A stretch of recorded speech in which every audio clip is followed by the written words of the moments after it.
Hey guys, Andy here from Mediocre Hobbies, bringing you a product review style video. So this time we're going to be having a look at the Green Stuff World Paint Remover. The reason that I'm looking at the Green Stuff World Paint Remover, it is I think one of the easiest brands for everyone on the planet to get their hands on. You can order up a pot of paint remover from Green Stuff World and it should arrive to your door in a very short period of time.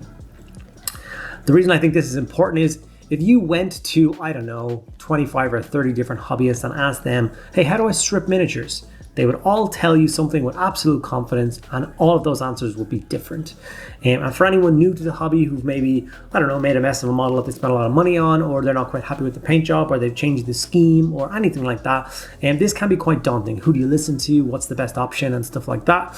I know obviously I'm adding my weight to the chorus of information, but obviously I'm going to showcase how this works.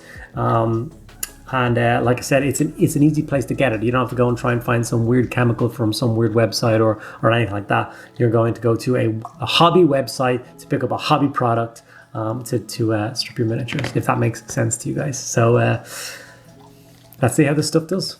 Stick around, guys, and enjoy the video. Okay, so this is the bottle of the paint remover. It's a good sized bottle for stripping kind of individual models or maybe a squad. If you're going for army size, you're gonna need a lot of bottles, so maybe. But this stuff is reusable. I use these sweet tubs to submerge the miniatures in. They're absolutely perfect because they have enclosed lids, and you want the miniatures to be completely enclosed so it doesn't evaporate. Like I said, I buy sweets from these. I don't eat the sweets or anything. That would be very unhealthy. I just throw the sweets out, and anyway,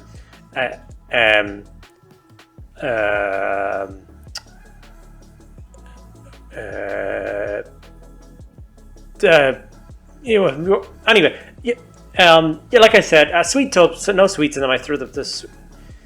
Anyway, I put the model in the bottom of it and completely cover it with the paint stripping liquid. It's kind of like a gel. It's slightly more kind of viscous than water or anything like that is, and so it does kind of stick to the miniature. So I'm not sure whether you can just goop a layer over the miniature. I went for the submergingness of it, and as you can see, the packaging did say to leave these submerged for 1 to 6 hours. This was this miniature, I swear to God, after 5 minutes. I was afraid to leave it in longer because I was like, this is just dissolving this paint. There's no need to leave it in for hours. So that's why the cut there was kind of odd. I was supposed to film a bunch of shots of like it sitting in the liquid and it coming off slowly. But when I went to kind of set up that first shot, I was like, there is no paint left on these miniatures. Oh my God. So I immediately just ripped them open and I started scrubbing them with a toothbrush. And as you can see, this is the Forge World miniature. That's something I didn't get a chance to explain because some glutton was scoffing jellies. So I decided to test this out on all 3 materials that you would most commonly find across miniature painting. So this is a Forge World resin miniature. I also have an old pewter miniature and I have a plastic miniature. So it does take the paint off of all the 3 different mediums that we use in the miniature hobby. Forge World resin being the one I would be most dubious of, the one I'd be most kind of worried that it would damage. And as you can see, it did not damage it in any way, shape or form. I have a normal pot of water here just to kind of wash off any of the excess cleaning material that I missed with the bristles and scrape off any of the remaining paint. But like I said, it took less than 5 minutes to remove the paint like a skin off of this miniature and bring it back to just completely fresh Forge World resin. This model has been sat and painted for years, so it's not like a fresh coat of paint or anything. It is fully cured, fully hardened, fully there. And I was genuinely quite impressed with the result of it all. So this is one pass on the Forge World resin miniature.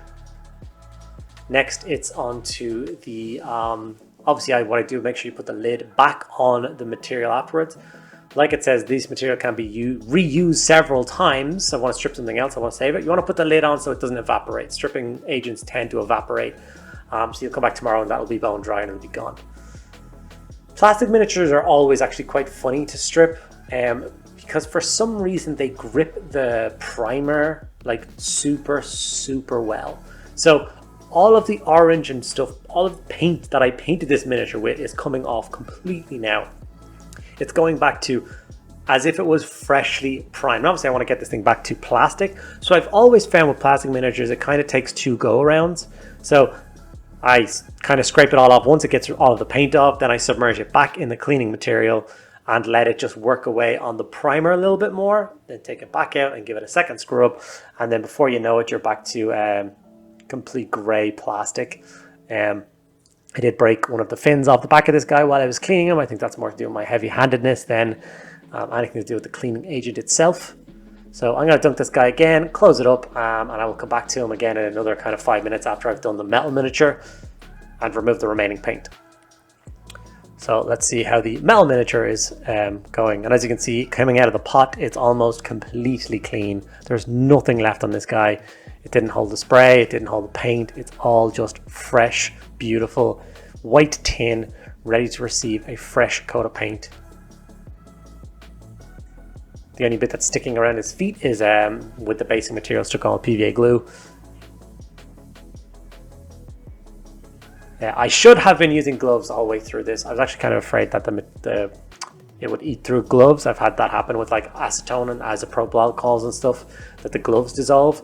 I should have really tested to see if that was the same thing. It didn't cause any burning or anything like that. My fingers weren't sore. There was no like dry skin or cracking, or none of that happened. It is still a strong, harsh chemical, so if you can avoid touching it as much as I did, then I would recommend that. Using pliers to hold it, or like wearing some thick latex gloves should do the job. I'm just not very smart when it comes to things like that. But giving the plastic miniature its second go through with the toothbrush, being a little bit more gentle here as I don't want other parts of the miniature to break off, like I did with the first bit. Now what I did when I was finished using the materials is I poured all 3 kind of tubs into one thing, and then I have these little what would you call them, like filter thingies for taking out bits of resin when I'm cleaning my 3D printers out. So I just used one of those, poured the whole mixture through, so that I could reuse the liquid, but I obviously didn't want all the little flakes of paint and stuff sat in the bottom. Although the water is going to be discolored, that's fine, that doesn't bother me.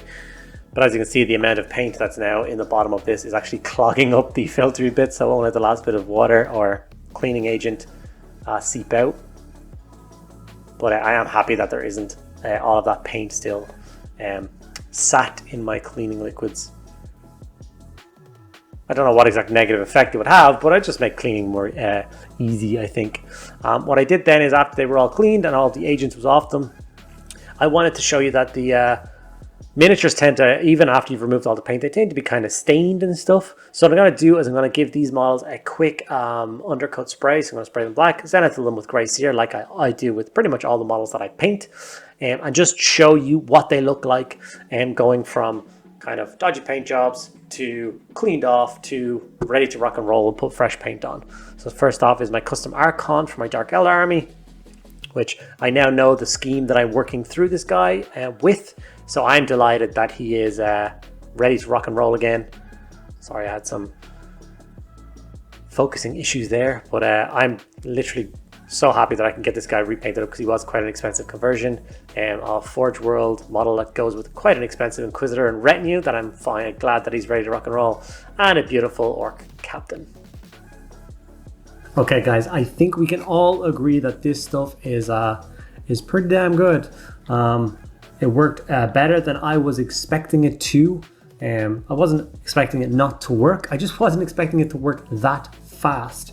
Like on the bottle it says leave submerged for 1 to 6 hours, which made me think that it was kind of a softer substance. It wasn't going to be too corrosive or too harsh, that kind of chemical. That's why I needed so much time to work. And obviously something that's going to be safe on plastic and resins and all those kind of things, you'd want it to be a little bit softer. But obviously that was not the case. It took only a couple of minutes for it to start shifting the paint off of the miniature. In fact, while I was squirting this over the top of the miniature, I could see paint being removed. So as you saw in the video, I only left it for about 5-10 minutes before I came in with a toothbrush and removed the paint. So all in all, I think this stuff is magic.